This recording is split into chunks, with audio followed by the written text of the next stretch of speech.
Bugun birinchi bosqich talabalarimiz bilan Norgan kimyo fani laboratoriyasida kompleks birikmalar olinishi va xostalari mavzusidan biz 4 xil tuzimizni oldik. Ulardan biz kompleks birikmalarni olinish tajribalarini sizlar bilan birgalikda ko'ramiz. Bunda bizga mis sulfat, kumush nitrat, rux sulfat va nikel bronid tuzlari kerak bo'ladi. Rux sulfat tuzimizni eritib olamiz. Nikel bronid tuzini eritib olamiz.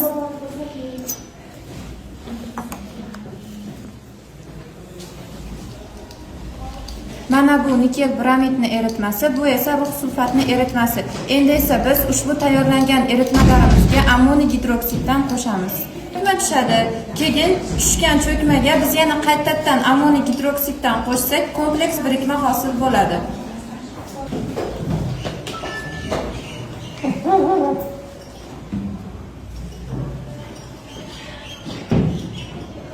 Mana hozir biz eritmaga ammoniy gidroksid qo'shdik. Natijada eritmaning rangi o'zgardi va cho'kma hosil bo'ldi.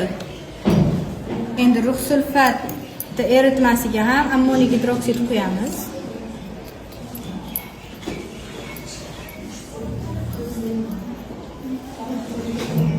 Bunda oq cho'kma hosil bo'ladi. Endi bu hosil bo'lgan cho'kmamizni eritish uchun yana ammoniy gidroksid quyganimizda erib kompleks birikma hosil bo'ladi.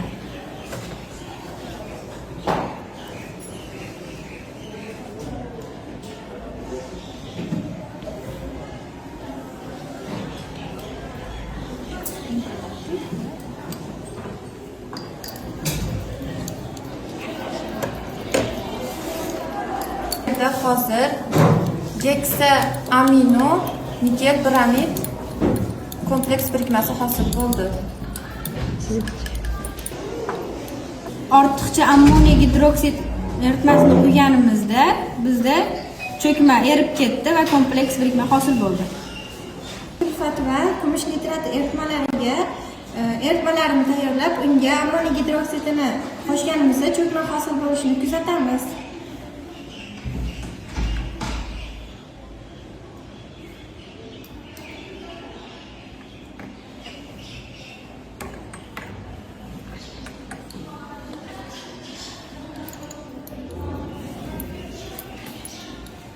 Eritmasiga ammoniy gidroksid qo'shganimizda ko'ngil rangli cho'kma hosil bo'ldi.